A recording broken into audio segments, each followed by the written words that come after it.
Hey man, I'm Jusko from ProudMoney.com. Happy 2023. It is time for our beginning of the year first quarter look at what's in my wallet. Obviously this isn't a wallet, it is a stack of credit cards, but we are going to go through them and talk about what I am using here at the beginning of 2023. So let's start with what I consider to be the big three categories: groceries, gas, restaurants. We're going to start with groceries. Now, there's a lot going on potentially with groceries depending on what credit cards you have in the first quarter of 2023, but this category has become a little simpler for me with the AAA Daily Advantage Visa that I picked up about 2 or 3 months ago. So this is a card that you can only get through a AAA club, but you don't have to be a member. You just have to find one of the AAA websites that is showing this as one of their financial products, and it gives 5% back on grocery store purchases without an annual fee on the card, also 3% at wholesale clubs, and has some other good stuff going on as well. So it is a pretty nice card, and I probably should stop talking about it so much because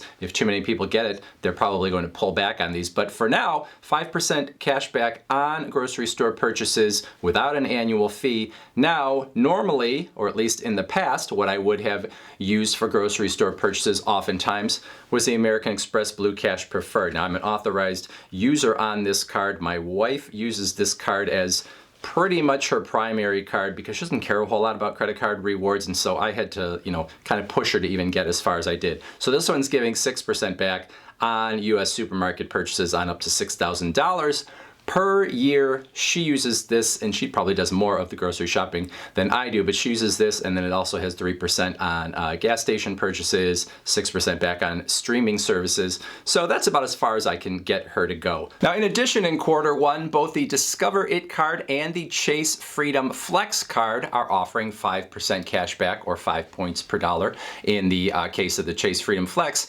on grocery store purchases on up to $1,500 worth of purchases in the quarter. Now, both of these cards have other categories as well, which is good for me because I'm not going to use either one of them for the grocery store purchases. I'm going to use the other card. So we're going to come back to these cards and talk about what their other categories are. But for now, 5% is available, but for me personally, not going to use it for that. All right, next major category to consider is gas. For me, it looks like in the first quarter of 2023, it is probably going to be the Verizon Visa unless I get a special offer sometime in the near future here. Now, in the last quarter of 2022, I actually did have a special offer for 10% in Amazon rewards on the Amazon Prime Visa.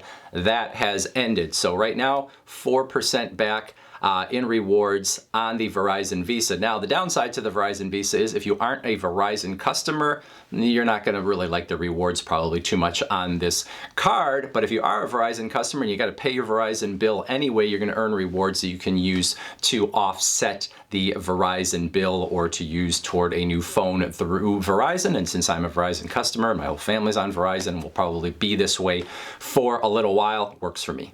All right, now the third big category as far as I'm concerned is restaurants, dining out, delivery services. For me, that is mostly actually dining in at restaurants. It's the Citi Custom Cash that is going to get the bulk of my restaurant purchases, gives you 5% cash back in the category where you spend the most each billing cycle, with restaurants being one of the categories, but there are a lot of other categories as well that you could use. So I'm going to be using this for restaurants on those first 500. Now, I tend to eat out a fairly good amount of time, so $500 sometimes I'm going over. When I go over, I'm going to be pulling out the Chase Sapphire Preferred, again, unless I get some better offer here in the first quarter, because this one gives 3% or 3 points per dollar on your restaurant purchases. Now, there are a lot of credit cards out there where you can get 3% cash back or 3 points per dollar on restaurant purchases. I use this one because, number one, I like Chase points, and I have this card, and at the end of the year, you do get what equates to a 0.1% bonus on top of the purchases that you've made with this card, which means technically that 3% you could think of as 3.1%, which is not a whole big difference. But again, if you have what I have, the Chase Sapphire Preferred, and you have other Chase cards, it can make sense, especially if you use your points through Chase's travel portal and get extra value from them that way, which we've talked about in many other videos, and I'm not going to go into too far here. But Citi Custom Cash to start, and then the backfill, if you will, Chase Sapphire Preferred. Now, overall, I'm pretty well optimized on my big categories and a lot of other categories as well. The one place where I sort of have a hole is when it comes to online purchases, especially sort of a catch-all for all online purchases. There are a couple credit cards on the market that I have considered getting, and there's always been something else I've wanted more. But probably the card that I would consider the most right now if I was getting a card is the Blue Cash Everyday from American Express, because it gives 3% back on your online purchases. Now, there is a yearly cap on that, but probably one that I would not hit. So I haven't gone after that card. I don't know for sure that I will, but that's sort of the category where I'm not particularly optimized. I tend to go after whoever's got a really nice bonus going on when I get a new credit card, or maybe if there's a new credit card that I want to show off, I might go after that card. So something like the Capital One Venture X, when it had a big bonus and when it was new, might go for that over something like this, but the Blue Cash Everyday definitely on my radar in 2023. All right, other categories to consider: streaming services, which I think I mentioned. The Blue Cash Preferred, 6% back on streaming services. Now, this is a card that has no annual fee first year, $95 annual fee after that. So you have to do the calculations with this card, not just on streaming services, but with the 6% on grocery store purchases, the 3% on gas, the whole package. The Amazon Prime Visa, another credit card that's not actually going to be in my wallet for the first quarter, but any Amazon purchases that I make are going to be on this because I am a paid Amazon Prime member, getting 5% back on those Amazon purchases. Now, in terms of travel purchases, I probably won't have a ton of those that go on a credit card in quarter one, or maybe the whole year, because of the fact that I have a lot of credits, or I have a lot of points from American Express, from Capital One, from Chase. So a lot of my travel purchases are going to be kind of incidental. Some of those probably, or a good number of them, are probably going to go on the Wells Fargo Autograph Visa, which is going to give me 3% cash back on travel purchases and transit purchases as well. And then something like maybe the American Express Platinum, where you've got some Uber credits, and then if I actually were to purchase travel through an airline directly, you can get 5 points per dollar in membership rewards points on this card. I don't use my American Express Platinum a ton, but again, it is one that might get used depending on what's going on. Now let's go back to the Chase Freedom Flex and the Discover It card for a moment. Both of these cards, like I said, 5% in grocery stores in quarter one, but I won't really be using it for that. The Discover It card is also offering 5% on drugstore purchases in quarter one, which is where I am most likely to use it. The Chase Freedom Flex also offering 5% back at Target in quarter one, which is where I am most likely to use it. Also fitness clubs on the Chase Freedom Flex for quarter one, but I won't use it for that. Now, I have the Target Red card where you get a 5% discount on all your purchases, but I think in quarter one, I'll use the Chase Freedom Flex at Target to get those 5 points per dollar, which I can use in a multitude of ways within the Chase ecosystem, instead of just taking the 5% back from Target, which is what I usually do. And the catch-all card I generally use for any purchases where I'm not getting a higher multiple is the Citi Double Cash card, which gives you 2% flat cash back on all of your purchases, regardless of what category they fall into. You get that 2% in the form of 1% up front and the other 1% when you've actually paid off the purchase. That's what I usually do. I do have the Capital One Venture X that gives you 2 Capital One miles per dollar, which you could think of as being a 2% reward as well, except you can't use those miles to simply cash out at a penny per point. So if you use them for travel and you can find a better travel reward, you could make the case that maybe you could get even more out of the Capital One miles, but most of the time I'm using the Double Cash. So that's going to be the vast majority of my purchases, maybe all of the purchases, but there are a few other cards that I have that I'll talk about here and talk about why they're being used or not being used. Now, I already mentioned the Wells Fargo Autograph Visa is a card that I might use for travel purchases. This is actually a card that does come out of my wallet maybe more than it should, because it's a card that I always remember is going to give me 3% cash back in a lot of those big categories. Not groceries, so I always remember, okay, anything that's not groceries, I'm usually going to get 3% cash back on. It's going to give me 3% on dining, it's going to give me 3% on gas, 3% on transit. So a lot of purchases fall into this bucket here of 3%. So if I kind of like, can't find another card, or I'm kind of forgetting where I'm getting what, I'll just be like, well, I'll pull out the Autograph Visa and make sure I'm at least going to get 3%. And then the City Premier card is sort of similar in the fact that it has a lot of 3x, 3% categories as well. Now this card does have a $95 annual fee, and I have to admit the main reason I got it is because it had a huge bonus for new card holders.